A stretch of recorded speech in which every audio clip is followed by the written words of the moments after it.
Hi there. They say that insanity is doing the same thing every day and expecting a different result. And dog training is very much like that. I've met people who've spent months and longer trying to stop unwanted behaviors and they've made very little progress. People seem to think that just by doing more of the same thing with their dog will change their dog. And in some situations, repetition and classical training is all you need, as I'll show you in a second. However, very often it's simply not enough. And first you need to win your dog's mind before anything's really going to change. So in this video, I want to show you the true power of mastering leadership with your dogs, which in turn allows them to switch off and focus on you and makes them very easy to train.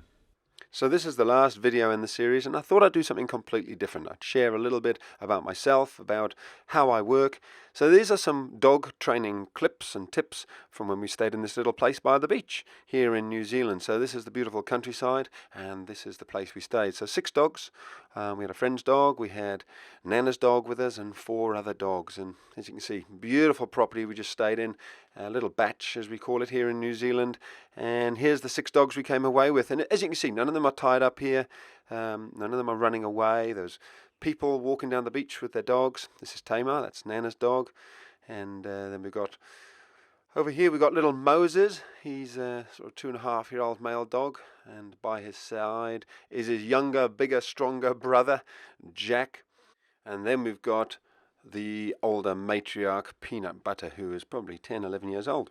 Now the first bit of training I thought I'd show you, there's our food set for our meal already. Well, there's the plates, and here comes the food, is basically me getting ready to feed our dogs. So I thought I'd show you this because it's a good example of what I'd call sort of being consistent, calm, and a good example of quote training, classic training. Now, this is where you just repetitiously go through reinforcing what it is you want. You'll see with my 4 dogs, when the bowls go down, they're pretty good at waiting for their food. But the 2 dogs that are not mine, both of them struggle, just that self-control is not there, so they both start eating. I think Jack starts to eat here, and I put my foot across and say, "Hey, Jack, move. Don't eat." No. He knows the rule, but what often happens is in a different setting, he tests the rules. So because we don't usually feed our dogs at this beach, they're normally on the decking at our home, Jack is just not sure whether it's the same rule, and I've told him, yes, it's the same rule. So Peanut's on the right there. She's drooling already. And it's these 2 dogs. It's my mother-in-law's dog, dear Tamar, and a dog named Polly. So Polly's already eating. So I move her off. And the key thing here is just this repetition. Stay calm, move her off again. So I'm kind of laughing because Tamar's wagging her tail saying, "What we waiting for? What we waiting for?" But I really want this dog to wait. So it's no, wait.